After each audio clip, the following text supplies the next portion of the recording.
You got Errol Spence and Mikey Garcia coming up. Do you think the size differential is going to be a major factor in that fight, or can Mikey's skills overcome it?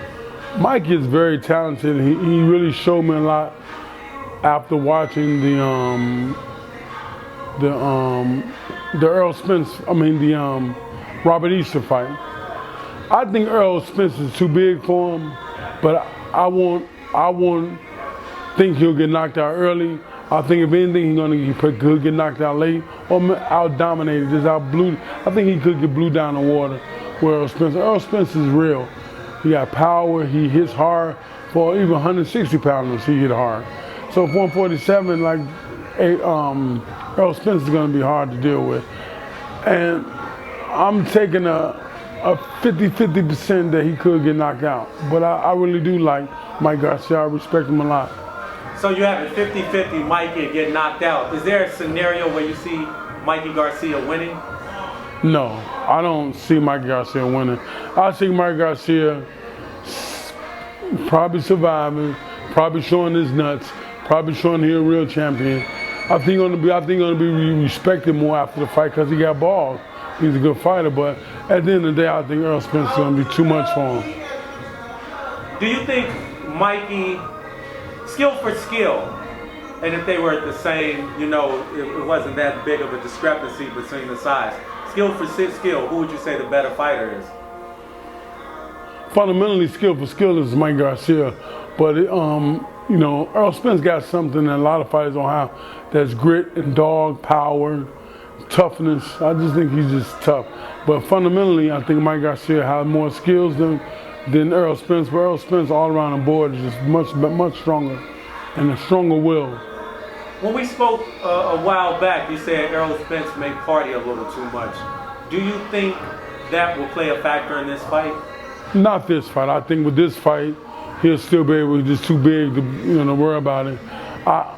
The one thing about Errol Spence that I don't like about him is that sometimes he be drunk. I see him drink a little bit. Other than that, I really love him a lot, and that's the only reason why I'll think that if he don't stop, it can catch up with him. Do you think Errol could beat Mikey drunk? No. If he coming at straight disrespecting the game, he's gonna get beat. But so if he come to the ring straight up disrespecting the game, a little fake. Come on, he'll get beat. Okay. He ain't gonna be no true fighter. A real fighter. He might be someone else that's not a true fighter, but he won't be no Mike Garcia. He won't be no Crawford, Terrence Crawford. He won't be no elite fighter, Mayweather.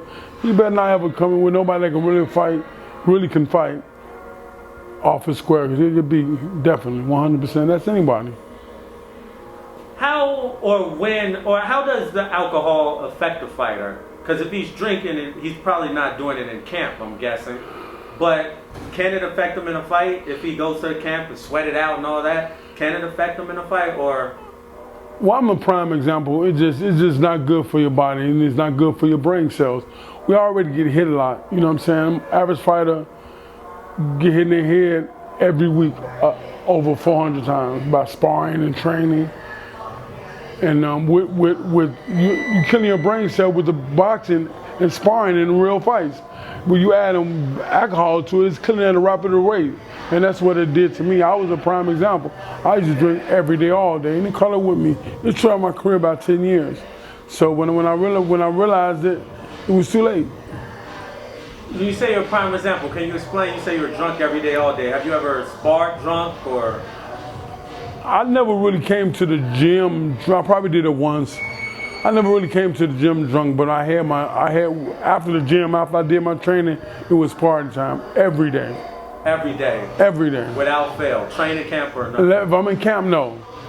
But if I'm not in camp, I'm in Chicago training or Grand Rapids training, I would drink every day after the gym. I just loved it. But they caught it with me, killed my career about 12 years, 10 to 12 years. That's why my career short. I only had 24 fights. They caught it with me.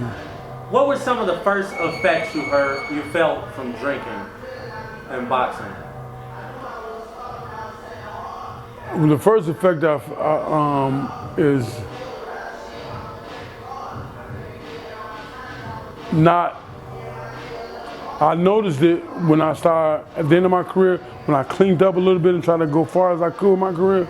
I noticed like, damn, my body would have been so much better if I didn't have them toxins in it. And my shoulders, my right hands would have been much stronger. It's like I just took so much off the years, my youth, my mobility. It left us, you know what I'm saying? My fundamentals, my reflexes. And then when I seen that, I tried to stop and then change it, but it was too late. Did you feel your skills actually deteriorate? Yes, and I seen my reflexes, my skills, everything deteriorated after a while. And then it just got to the age, started catching up. Then I said, hey, Nate, leave it alone, brother. You know, and that's why I'm a great trainer. And that's why I don't train no fighter that drinks.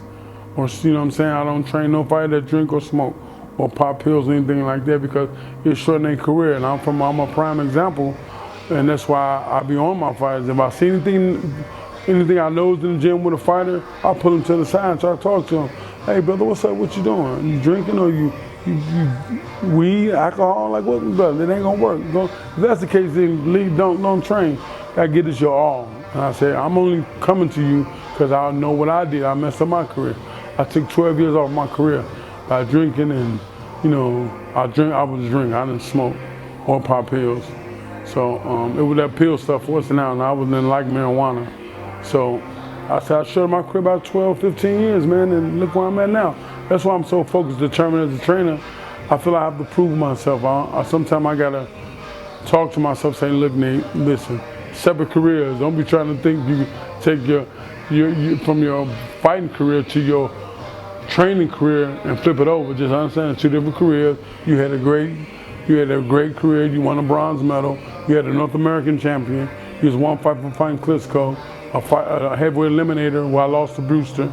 I would have fought Klitschko next for the WBO heavyweight championship of the world, and it didn't happen.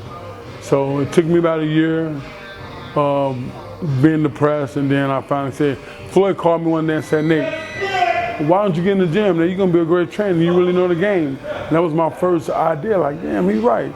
I didn't know what I was gonna do with myself. But when he told me that, I'm like, okay, damn, I'm gonna be a great trainer. I do know the game, and I started learning and thinking about remembering the things that Buddy McGirt told me, that Roger Mayweather said to me, you know, Aaron Snowell, Tom O'Shea, my first trainer. So I started remembering the things, the quotes they said, and I started saying the same quotes, and now I love it. I'm addicted to it. Now, with your eye, do you see some of the effects of alcohol? Do you see alcohol taking any effect on Spence? From where he started to now, can you see some of the effects of alcohol? And he's like, oh, it's not yet. Catch up with him? Or? Not yet, but the first thing gonna come is this. His chin. He got a great chin, but it can get watered down. I had a great chin. You know what I'm saying? But I start noticing things. I think that's gonna be the first thing we notice. If he don't stop, I just want him to stop. I like him a lot. I think he's a great fighter. I wish he stopped because he has a great chance to be great. You think alcohol affects the chin? Chin, the body in so many ways. The chin, your mobility, everything. So you think alcohol softens you up, your chin up, so you can't take a punch? No, I could take a punch, but I've noticed. I remember one time I used to spar. I had a sparring partner that was a good boxer, and I was getting ready with him for like one of my last fights before I retired, and I noticed that he gave me a headache after sparring, and he couldn't punch. He was a good boxer, good skills, but he was a paper puncher, good skills, but no power. And one day he gave me a headache. I'm like, wow, can't even go punch. And I really realized that's when I realized, like, man, it's coming from that.